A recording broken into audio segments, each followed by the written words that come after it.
Good morning students. आपका हम chapter 17 पढ़ा रहे थे, अकबर का युग। उसका आधी रीडिंग हम आपको करवा चुके थे, आधी हम आपको स्टार्ट करते हैं। जहांगीर। जहांगीर कौन था? अकबर का बेटा। ठीक है। जहांगीर अकबर का उत्तराधिकारी था। एक राजपूत राजकुमारी जोधाबाई उसकी माँ थी। प्रसिद्ध संत शेख सलीम चिश्ती के नाम पर अकबर ने उसका नाम सलीम रखा था। शेख सलीम चिश्ती की कृपा से ही उसे पुत्र प्राप्ति हुई। सलीम ने योग्य शिक्षकों से शिक्षा ग्रहण की। अकबर के शासन के अंतिम वर्षों में सलीम ने उसके विरुद्ध विद्रोह कर दिया, किंतु जल्दी ही उनमें सुलह हो गई थी। सन 1605 ईस्वी में वह नूरुद्दीन मोहम्मद जहांगीर की हैसियत से सिंहासन पर बैठा। जहांगीर ने बाद में सन 1611 ईस्वी में नूरजहां से विवाह किया। वह एक विधवा स्त्री थी, परंतु जहांगीर उससे बहुत प्रेम करता था। नूरजहां ने धीरे धीरे प्रशासन पर अपनी पकड़ पक्की कर ली। नूरजहां के पिता का नाम एतमादुल्ला था। जहांगीर प्रशासन संबंधी सभी महत्वपूर्ण निर्णय नूरजहां की इच्छानुसार लेता था। जहांगीर के शासनकाल में ही सन 1600 ईस्वी में इंग्लैंड में ईस्ट इंडिया कंपनी की स्थापना की गई, जिसका लक्ष्य भारत में व्यापार करना था। सन 1601 ईस्वी में जहांगीर ने ही अंग्रेज प्रतिनिधि टॉमस रो को भारत में व्यापार करने की अनुमति प्रदान की। अंग्रेजों ने सूरत में अपना पहला कारखाना स्थापित किया। नूरजहां बहुत सुंदर थी। नूरजहां शब्द का अर्थ होता है विश्व का प्रकाश।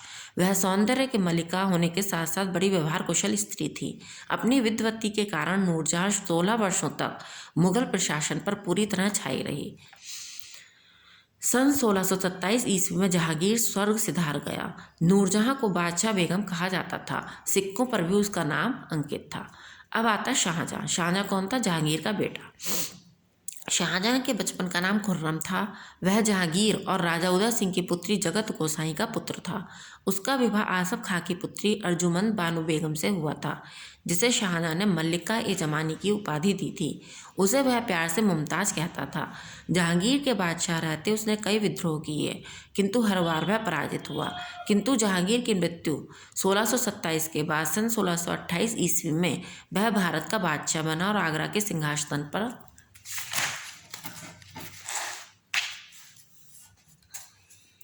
बैठा और अबुल मुजफ्फर शहाबुद्दीन मोहम्मद सहित किरण ए सानी की उपाधि धारण की। उसने अपने ससुर और विश्वास पात्र आसफ खां को साम्राज्य का वजीर नियुक्त किया तथा महावत खां को खाना की उपाधि देकर 7000 का मनसब प्रदान किया।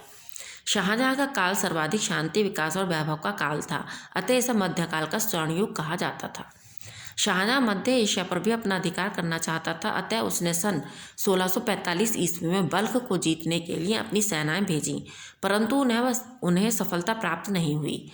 सन 1638 ईस्वी में शाहजहां ने घूस देकर कंधार के किले पर अपना अधिकार कर लिया। 10 वर्ष बाद फारस के शासक ने कंधार के किले पर अपना कब्जा पुनः जमा लिया। शाहजहां के दारा, शुजा, औरंगजेब और मुराद 4 पुत्र थे। मुगल काल में उत्तराधिकारी के निश्चित नियम नहीं थे, अतः शाहजहां के दुर्बल होते ही उसके चारों पुत्रों में सिंहासन पर बैठने के लिए उत्तराधिकारी बनने की होड़ लग गई। चारों पुत्र पृथक पृथक प्रांतों में गवर्नर थे, अतः प्रत्येक के पास सेनाएं थीं। शाहजहां दारा को गद्दी सौंपना चाहता था, अतः चारों भाइयों में गद्दी हथियाने के लिए जो युद्ध चला उसे उत्तराधिकारी का युद्ध कहा जाता है। शुजा को दारा ने परास्त कर दिया। वह भाग गया और कभी नहीं लौटा। औरंगजेब चालाक था। उसने शाहजहां और मुराद को बंदी बनाकर सिंहासन पर अधिकार जमा लिया। शाहजहां के अंतिम दिन आगरा के किले में बंदी के रूप में व्यतीत हुए। शाहजहां को इंजीनियर सम्राट कहा जाता है, क्योंकि उसे भवन निर्माण करवाने का बड़ा शौक था। उसने आगरा में किला और मोती मस्जिद का भी निर्माण करवाया। दिल्ली में लाल किला, जामा मस्जिद और मयूर सिंहासन शाहजहां के निर्माण कौशल के प्रतीक रूप में आज भी विद्यमान हैं। नादिर शाह मयूर सिंहासन को सन 1739 ईस्वी में अपने साथ फारस ले गया। शाहजहां ने चित्रकला और चित्रकारों को भी संरक्षण प्रदान किया। शाहजहां के शासनकाल में भारत ने सभी क्षेत्रों में प्रगति की, अतः इतिहास में शाहजहां का शासनकाल स्वर्ण युग के नाम से विख्यात है। फिर आता है औरंगजेब। औरंगजेब कौन था? शाहजहां का पुत्र।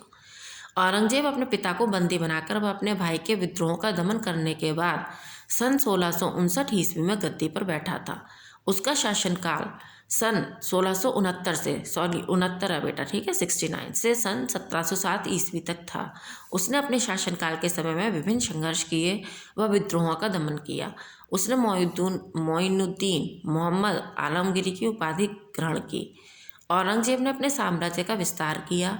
उसके शासनकाल में मुगल साम्राज्य उत्तर भारत में काबुल व कश्मीर, बंगाल तथा बिहार तक व पश्चिम में गुजरात तथा दक्षिण के बीजापुर तक विस्तारित किया था। उसने अनेक समस्याओं का सामना किया था। उसके समय में अधिकारियों की संख्या अधिक थी, जिसके कारण राजकोष को भी वेतन देने के लिए दिक्कत होती थी। अतः उसने अकबर के समय में हटाए गए करों को पुनः घोषित कर दिया। हिंदू तीर्थयात्रियों को पुनः महसूल कर देना पड़ा व जजिया कर भी फिर से लगा दिया गया। उसकी आपत्तिजनक नीतियों के कारण मथुरा क्षेत्र में सुसंगठित जाट विद्रोह हुआ। उस समय जाटों का नेतृत्व गोकुल कर रहा था। इसके अतिरिक्त सन 1672 में किसानों के अन्य संगठन, जिसे सतनामिया कहा जाता था, ने भी विद्रोह कर दिया, जिसको दबाने के लिए स्वयं औरंगजेब को सेना का नेतृत्व करना पड़ा था। औरंगजेब की धार्मिक नीतियों के कारण चंपत राय के नेतृत्व में बुंदेलों ने भी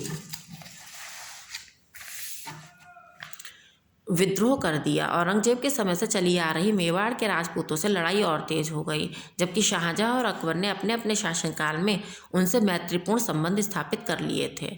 शिवाजी के नेतृत्व में मराठों ने भी अपने लिए स्वतंत्र साम्राज्य स्थापित कर लिया। सिखों के गुरु तेग बहादुर के साथ भी औरंगजेब का संघर्ष छिड़ गया था। औरंगजेब ने गुरुद्वारों को नष्ट करने तथा सिखों को नगरों से निकालने के आदेश दे दिए। गुरु तेग बहादुर औरंगजेब के विरुद्ध खड़े हो गए। गुरु तेग बहादुर को पकड़कर औरंगजेब के पास दिल्ली लाया गया। उन्हें इस्लाम धर्म स्वीकार करने के लिए कहा गया। जब उन्होंने ऐसा करने से मना कर दिया तो सन 1675 ईस्वी में गुरु तेग बहादुर का सिर कटवा दिया। दिल्ली के चांदनी चौक में गुरुद्वारा शीशगंज आज भी उनके बलिदान का साक्षी है। दक्षिण भारत में औरंगजेब को एक लंबा संघर्ष करना पड़ा। वहाँ उसके धन और शरीर दोनों का क्षय हुआ। इसलिए कहा जाता है दक्षिण के नासूर ने औरंगजेब को नष्ट कर दिया। वह बीजापुर और गोलकुंडा पर अपना अधिकार जमाना चाहता था, जिसमें उसे सफलता मिली। सन 1707 ईस्वी में यह मुगल शासक स्वर्ग सिधार गया।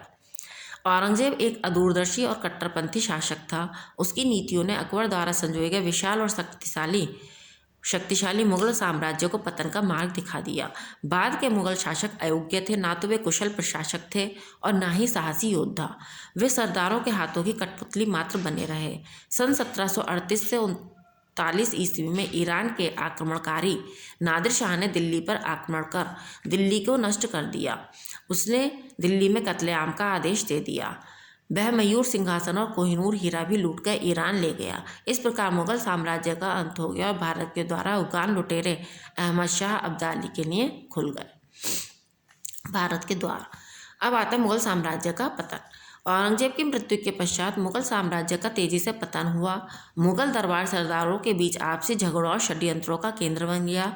शीघ्र ही महत्वाकांक्षी प्रांतीय शासक स्वतंत्रता से कार्य करने लगे। साम्राज्य की कमजोरी उस समय प्रकट हो गई जब सन 1739 ईस्वी में नादिर शाह ने मुगल सम्राट को बंदी बना लिया तथा दिल्ली को खुलेआम लूटा। इस काल में मुगल सरदारों की विलासिता बढ़ गई। प्रशासनिक स्तर पर व्यापक असंतोष और भेदभाव फैला। अधिकतर जागीरदारों का यह प्रयास रहता था कि वे अधिक आमदनी वाली जागीर हथिया लें और इस कारण मुगल प्रशासन व्यवस्था में भ्रष्टाचार बढ़ता गया। सरदार स्वतंत्रता की कामना करने लगे। योग्य सम्राटों के अभाव में वजीरों, सरदारों और मनसबदारों ने उनका स्थान लेने की चेष्टा की, जो कि मुगल साम्राज्य के पतन का एक कारण बना। राजनीतिक क्षेत्र में औरंगजेब ने अपनी गलत नीतियों के कारण मराठों और राजपूतों को अपना शत्रु बना लिया। औरंगजेब की मृत्यु तक मुगल राज्य दक्षिण तक फैल चुका था और औरंगजेब ने अपने जीवन के लगभग अंतिम 25 वर्ष दक्षिण में बिताए। इतने विशाल साम्राज्य को संगठित रखना सरल कार्य नहीं था। मुगल साम्राज्य के पतन का कारण भारत की राजनीति में यूरोपियों का हस्तक्षेप भी था। उन्होंने धीरे धीरे भारतीय राज्यों पर अपना प्रभुत्व स्थापित करना आरंभ कर दिया था और अंत में वे भारत के शासक बन गए। ये बेटा चैप्टर 17 आपका कंप्लीट हो गया है।